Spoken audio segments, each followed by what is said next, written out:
So yeah, good afternoon. My name is Bob Bagley. I'm a co-founder and director of Sayscourt Garden Community Interest Company. As Will said, we, as local residents, began to open up our ideas to the forthcoming Convoy's Wharf development at Deptford.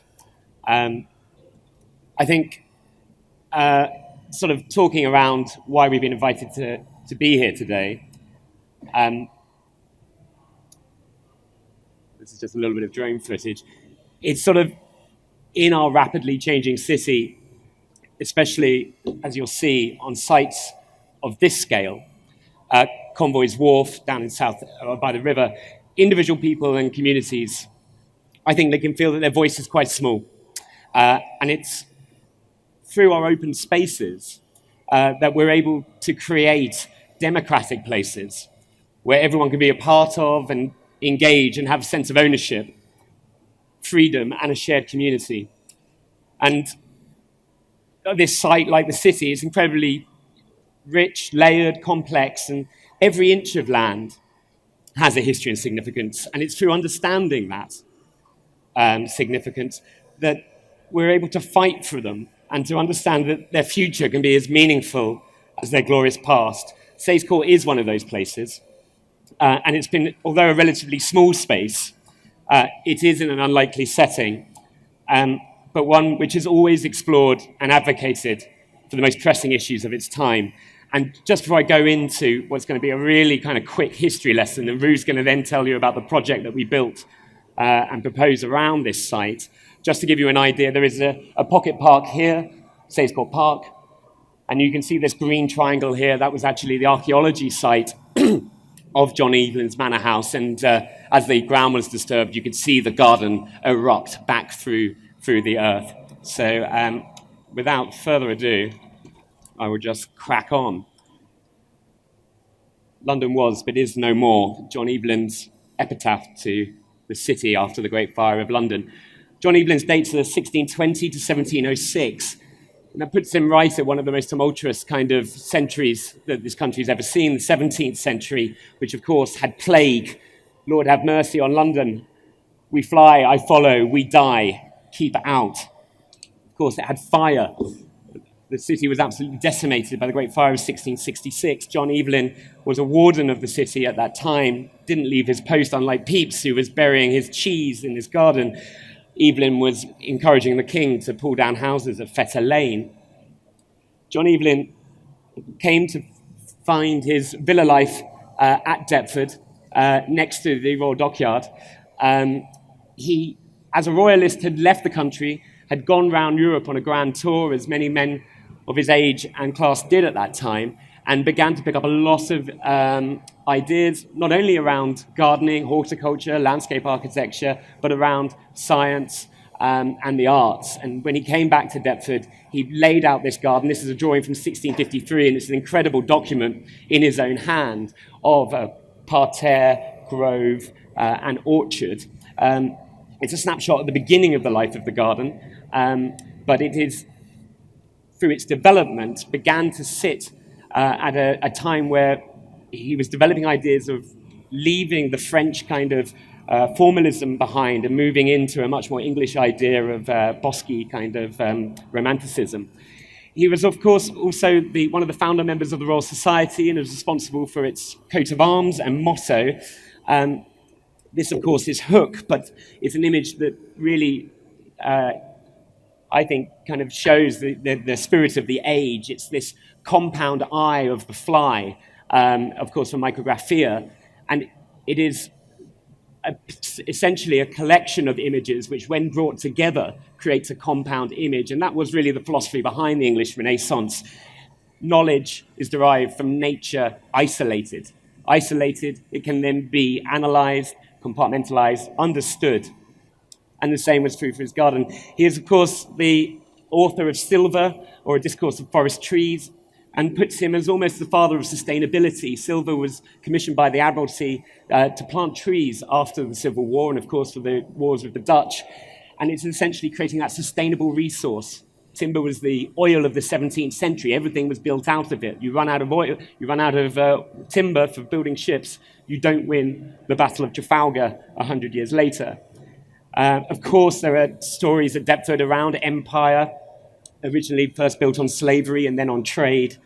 Evelyn, of course, was also one of the founders of the Greenwich Hospital and laid the foundation stones here at Greenwich.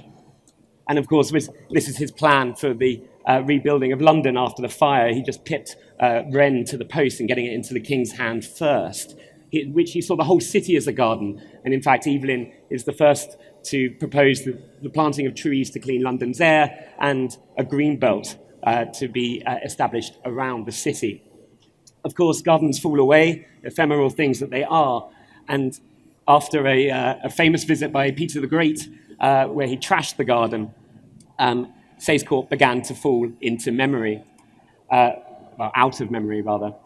We fast forward then to the 19th century, and Sayes Court finds itself again in the middle of what was then rapid urban expansion. And the descendant of John Evelyn, William John Evelyn, came to buy back what had been lost then of Sayes Court and create one of the most modern gardens that he could, as we see it now, a typical Victorian park.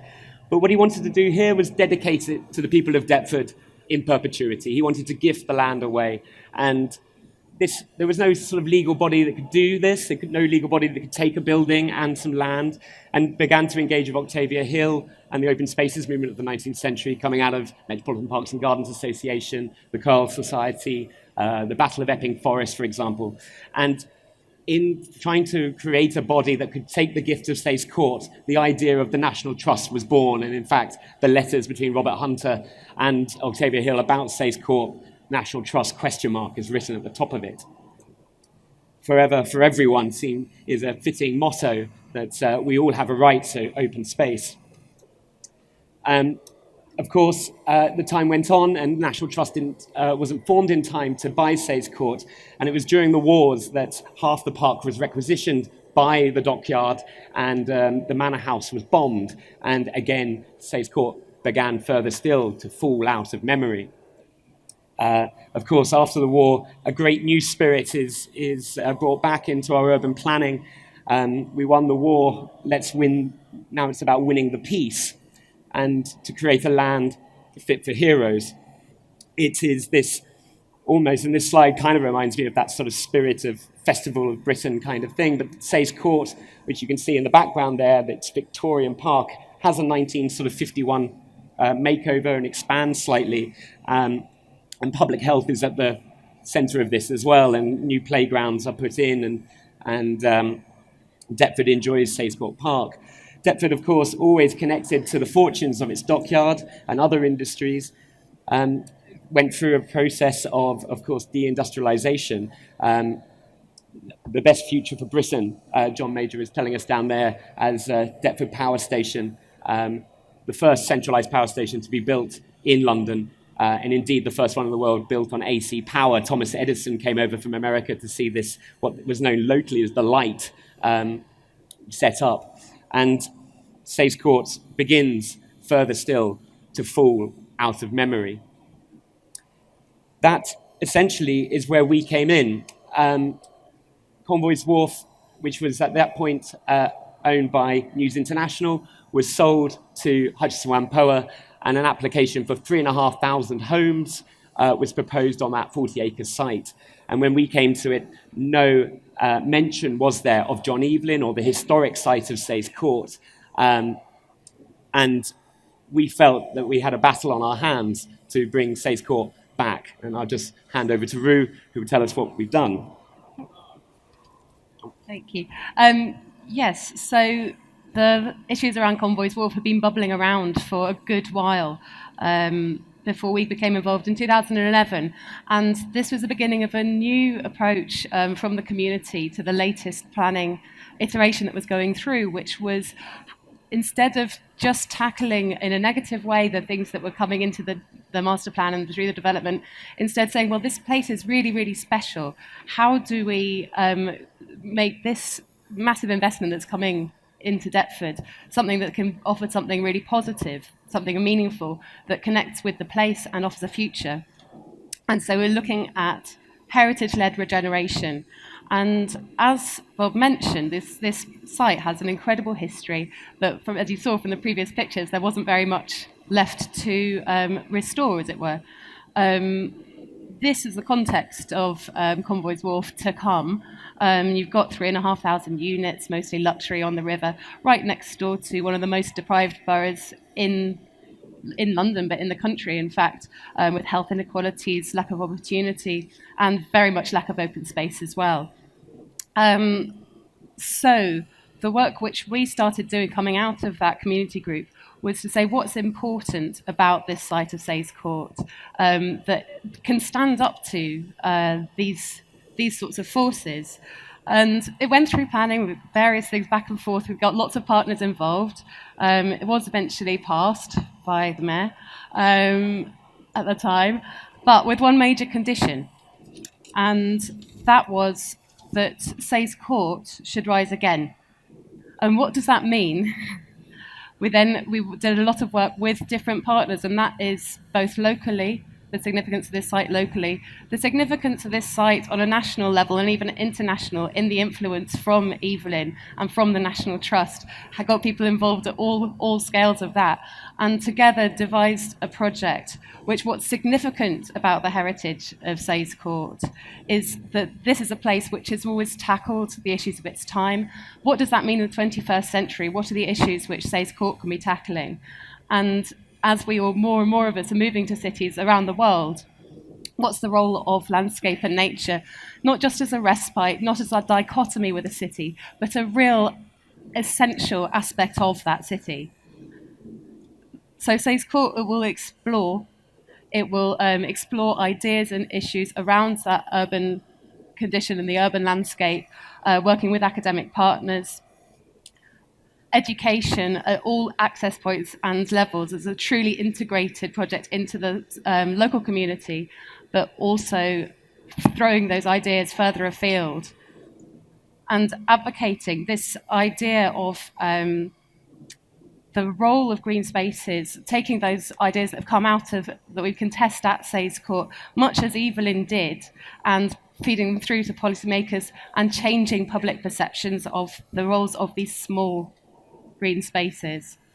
And together, that forming an active culture, a transformative relationship with nature and landscape as part of the urban condition. All of that here very much rooted in place at Sayes Court. It's that genius loci that keeps driving all the way through. And so the heritage and the culture is something which is present tense. It's something which can inspire people as part of their tomorrow as well, and make sense of where everything has come from. And the bringing all of those things together is that our relationship with landscape in the city, with nature in the city, is something which offers us a sense of connection, humanity, and transcendence of that, all bringing it all together. And it's about imagination and about how those different connections are made. And to quote Evelyn back here at Sayes Court, explore everything and keep the best.